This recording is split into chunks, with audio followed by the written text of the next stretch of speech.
This is video number 10 on Sundays with Hank. Remembering Hank. Hank died at age 52 of lung cancer.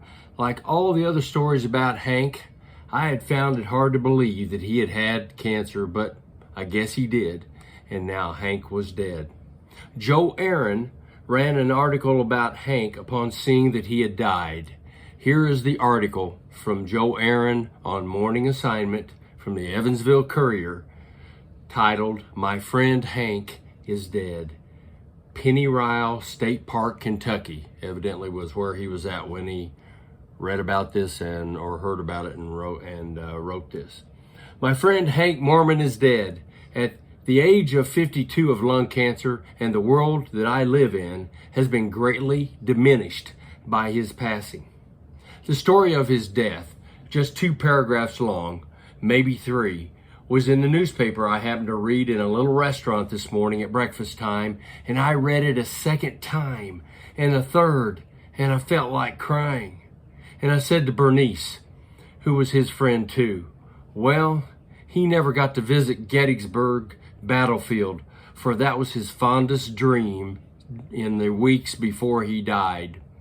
He wanted to go there and to slowly walk that storied site and to visualize how it must have been that bloody day, such a long, long time ago, when the acrid stench of war hung in the air. But he never made it, and I only wish he had. It seemed like such a little thing to ask.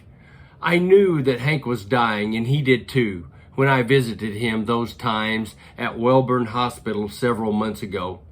And my certainty of it became absolute just a few weeks back when I visited him at his aunt's home in McLeansboro, Illinois.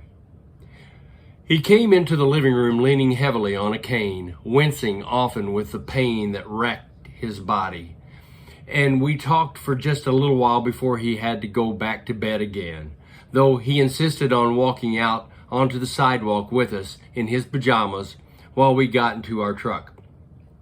We both held doggedly onto the slender hope that a miracle would occur, that chemotherapy or something would come through for him at the last minute, as things often happen like that in Hollywood. In the hospital, bold red marks were drawn on his chest and on his back too, to show the technician the boundaries for his cobalt treatments. But his body was wasted, and miracles are so rare. And now he is dead, and just at the time when he had begun to live. For he told me at the hospital one day that finally he had beaten the drinking problem that had plagued him for so long, and how he planned to do some of the worthwhile things he had been putting off for years. "I just want to live like a man is supposed to live," he told me then, but the months he was given were few and hounded by a gnawing fear. I got to know Hank, whose name, by the way, wasn't Hank at all, but was Ira.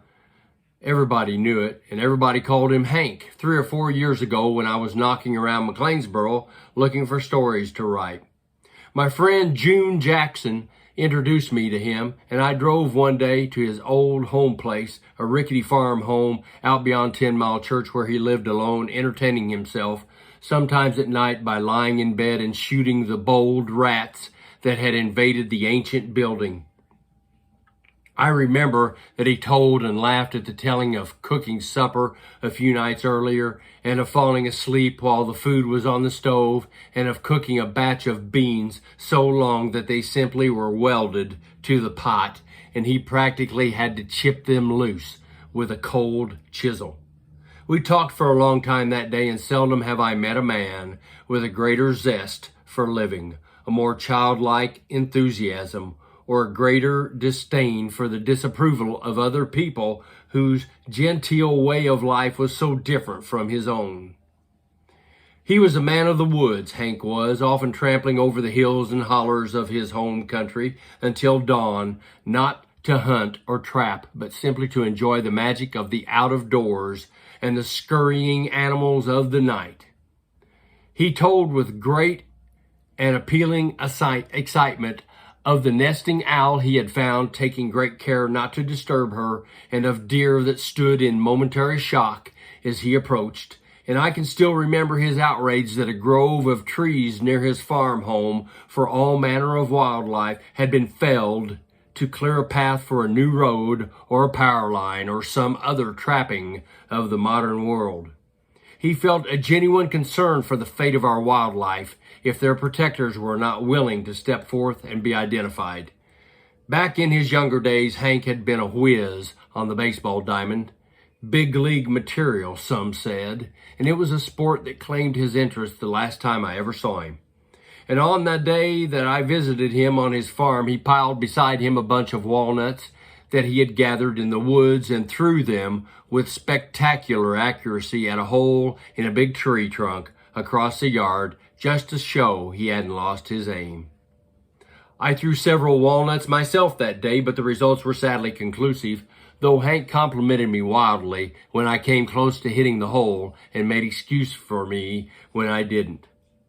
And at his aunt's home that day, he showed me a plaque the kids of McLeansboro had given him for his dedication to baseball.